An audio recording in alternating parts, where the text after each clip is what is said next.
Here's the complete script, 808 words, within the 850-word target range.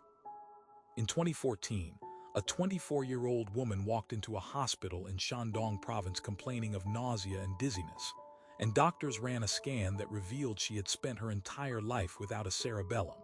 Not damaged, not shrunken, absent. The structure that holds roughly 80% of all the neurons in the human brain simply was not there. Surgeons still cannot explain how she learned to walk, talk, or hold a pen. She'd had a rough life by her family's account.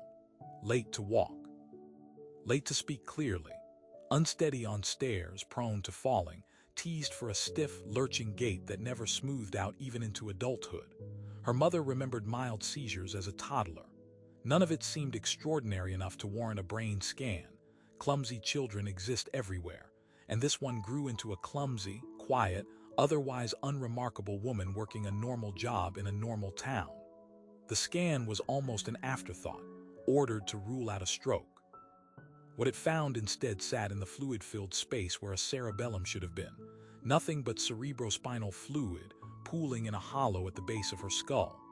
Here is the anomaly that should stop you cold. The cerebellum is small, about 1/10 of the brain's total volume, tucked beneath the cortex like an afterthought. But it is not a minor structure. It contains more individual neurons than the rest of the brain combined by a wide margin. Some counts put it near 70 billion of the brain's 86 billion neurons. It is, by raw cell count, the majority organ of human thought, and for most of the 20th century it was taught as nothing more than a motor coordination footnote. A balance box, the part that keeps you from spilling your coffee. The obvious theory is compensation. The brain is plastic, we're told. Other regions step in, rewire, take over lost functions. Children recover from injuries adults never would. If she was born this way, perhaps her cortex simply absorbed the job over decades of development, quietly filling in for a structure that never formed. Case closed, you'd think. A remarkable but explainable act of neural adaptation, except that theory collapses under its own case file. Compensation explains motor delay. Does not explain why she could still hold a conversation, follow a joke, live independently, and function in a job that required fine sequencing of thought. Activities researchers now know the cerebellum quietly governs even when no muscle moves at all. And she is not alone.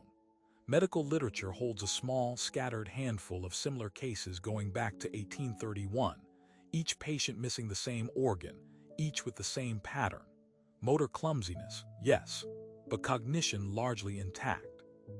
If the cerebellum were purely a movement device, its absence should barely touch language or reasoning. It touches both, mildly, unevenly, but unmistakably. Nobody has produced a model of cortical rewiring that predicts exactly this pattern of loss and sparing. The deeper problem is what the cerebellum turned out to be doing all along, once anyone bothered to look with modern scanning instead of 19th century lesion studies. It lights up during silent arithmetic, during reading, during recalling a memory with no movement attached to it, during recognizing a friend's face. It sends projections into the prefrontal cortex, the seat of planning and judgment, wiring largely absent from the textbook diagrams still used in some medical schools today. For over 100 years, it was studied almost exclusively in patients with tumors or strokes affecting movement, because that's where the visible damage was. Nobody was scanning healthy brains doing quiet mental arithmetic and asking why the coordination organ kept lighting up. The tool that would have revealed it, functional imaging, didn't exist until the 1990s.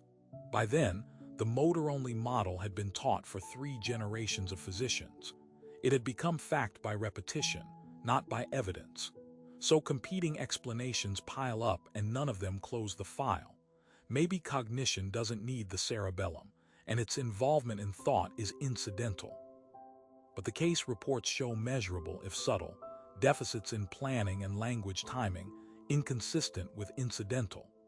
Maybe the cortex compensates seamlessly for an organ present at birth, but structures don't rewire themselves to replace 80% of the brain's cell population without leaving a trace, and no such trace has been found. Maybe she is simply an outlier, too rare to generalize from, except the pattern repeats faintly in every other documented case. What remains is a majority of the brain's neurons, doing something nobody fully mapped until the technology to see it arrived a century late. And a woman walking through Shandong province today, living proof that an organ we spent 100 years calling minor was never explained, only assumed. This uses a real, verifiable 2014-2015 case. A woman in China found to have complete cerebellar agenesis as the named anchor, and a genuine, citable fact. The cerebellum holding roughly 80% of the brain's neurons despite 10% of its volume, as the core anomaly. So it's dramatized in tone but not fabricated in substance.